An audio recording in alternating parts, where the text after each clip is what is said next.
Before we get into today's video, I'm pleased to announce that my new merch store is live. I've brought back popular designs and items like my Mando shirts, mega mugs, jibber jabber tees, and so much more. You can find the link to it in the description down below. Thank you.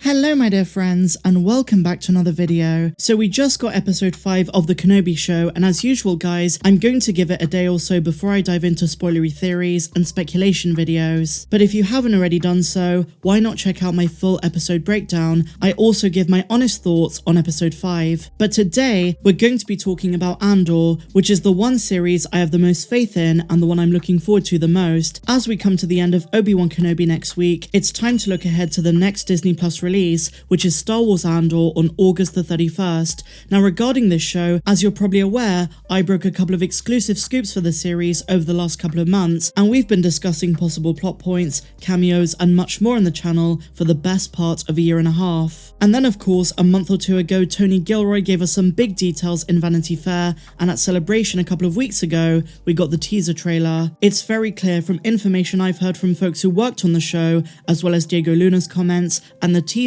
that this series is like nothing we've seen before. Some genuinely new and fresh Star Wars content, and although lots of people have been underestimating it, that won't be the case when it drops. And over the last 2 or 3 weeks, I've even seen with my own eyes how Star Wars fans have really begun to warm up to the series. And no doubt it's the teaser trailer that did that. The scope of this show is more cinematic than any other live-action Star Wars production, and a lot of that can be chalked up to the fact that it was filmed largely on location, not just using the volume, and it's about time. I'm super excited for all of it, and one aspect in particular is that we're jumping around the timeline a bit. It's not just going to be focused on Cassian 5 years before Rogue One, but even further back to when he was a child. This show is giving us a lot of his backstory, and a look at his famous words from Rogue One that he's been in this fight since he was 6 years old. So with all of that background out of the way guys, let's talk about some big character news.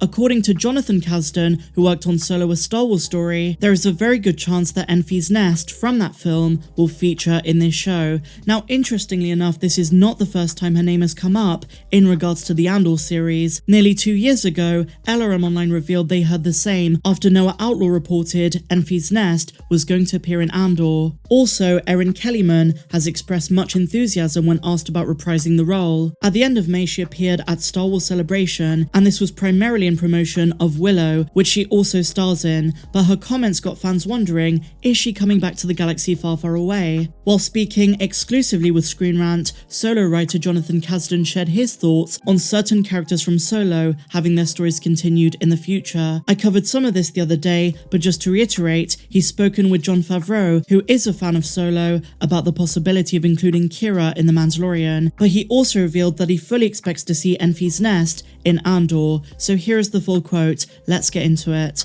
I think someday we're going to see what happened, and how Qi'ra advanced through the world and through the crime syndicates, and notice that he says crime syndicates plural. He might be up to date on the Crimson Reign comics. Anyway, he goes on to say, I've talked to Jon Favreau about it. He's a big fan of that movie and some of the stuff we built out. I always say, well, you're the guy to figure it out. I always look to him to keep the story alive and keep it going. Star Wars is going in so many fun directions, and now we get to Enfys Nest. He says specifically, I saw that trailer for Andor today and I thought, Enfys Nest is going to show up somewhere in that show. I'm hopeful that a lot of these people continue on the journeys they were on. Now, his comments on Enfys Nest were a direct response to seeing the Andor teaser on that day, and while this is by no means confirmation, if anyone behind the scenes was told about her return, it would be Kasdan. His passing comments might mean something more. When you stack up all of the evidence, the rumor mill, Kellyman's persistence, and now these comments from Kasdan, you begin to wonder if we will see Enfys Nest in the show. Personally guys, I've heard nothing on the character being in Andor,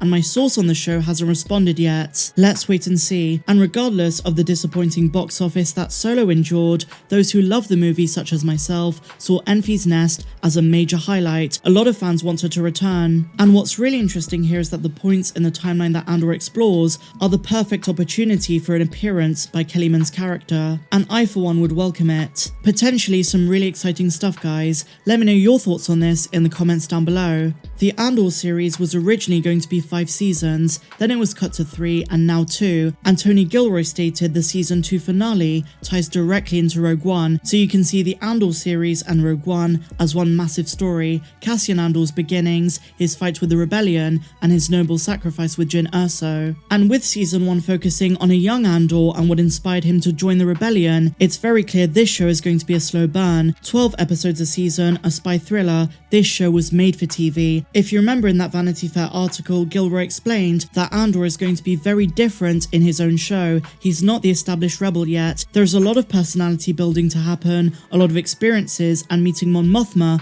is going to change him forever. The teaser trailer was epic and gave us a sense of just how different this series is going to be compared to the usual Star Wars format. Gilroy made it very clear he is not depending on existing stories, and he even told us to forget what we think we know about the Empire and the Rebellion. And speaking of the Empire, my dear friends, this series is going to expand the lore by giving us more niche factions of it. We're going to see the intricacies of the ISB, the Imperial Security Bureau, some secret agents, and so on. I can't speak to whether or not we'll see the Emperor, but we are going to be introduced to some really important players who carry out his work, and staying true to the spirit of Star Wars, this show is about to get really political. And of course, I mean Star Wars politics, not real world politics. Cassian Andor is from the planet of Fest, and as of right now, in canon we don't know much about the planet or their political history, but in Legends, Fest was a hub for separatists during the Clone Wars, with a large research facility in the capital. Tony Gilroy said that when the Empire took over, they destroyed Andor's homeworld because the Festians were highly anti-imperial, and the destruction of his homeworld is a massive motivator for our hero, and as the teaser shows us, he views the Imperials as scum. It's all about to hit the fan, and I think this is a Star Wars story we're going to remember for a very long time.